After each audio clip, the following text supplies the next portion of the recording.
Hammaga salom. Mana bu videoda Lionel Messi Argentina Ispaniya final o'yini oldidan argentinalik futbolchilarga kiyinish xonasidan chiqishda, o'yinga chiqishdan oldin aytgan gaplari bor. Birinchi originalni eshitaylik-da, baribir o'zini ovozi qiziq bo'ladi. Keyin men tarjima qilib beraman, oxirigacha ko'ringlar. Muchachos, tranquilidad, gente, tranquilidad.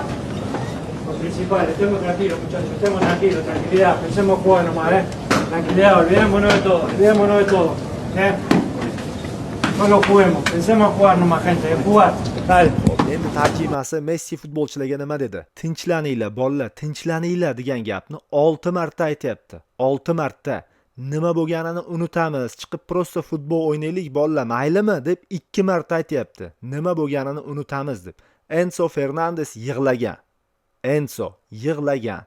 Lisandro Martinez umuman kayfiyatsiz. Emiliano Martinez umuman kayfiyatsiz. Hamma jim. Finalga chiqib kelish shunaqa bo'ladi.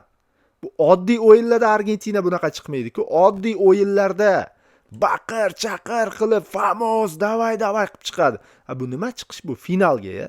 Tasavvur qilyapsizlarmi? Enzo Fernandes o'yindan keyin Instagramga post qo'yganda natijadan ham muhimroq narsalar bor, vaqti kelib buni bilib olasizlar, tushunib olasizlar deb yozib qo'yibdi. Bitta gap aytib qo'yay. Lionel Messi Instagramda Ispaniyani chempionlik bilan tabrikladi. Argentinani murabbiyi ham ikkinchi o'rin ham yomon emas, men faxrlanaman dedi. Gap o'yinda emas, gap futbolda emas. Futbolda Ispaniya kuchli edi. Gap bo'lishi mumkin emas, lekin bu Argentina emas edi-da. Bu Argentina emas edi. Bu finalga chiqib kelish emas-da bu. Nima bo'lgan, nima qo'ygan endi u bizga noma'lum, vaqt kelib ma'lum bo'ladi demoqchiman. Eng yaxshi xabar, Lionel Messi Argentina terma jamoasidagi faoliyatini yakunlamadi. Davom ettirar ekan, 2028-yilgi Copa Amerikada ham o'ynash mumkin ekan. Rahmat hammaga, kuzatib boringlar, Futbol Forma obuna. Rahmat.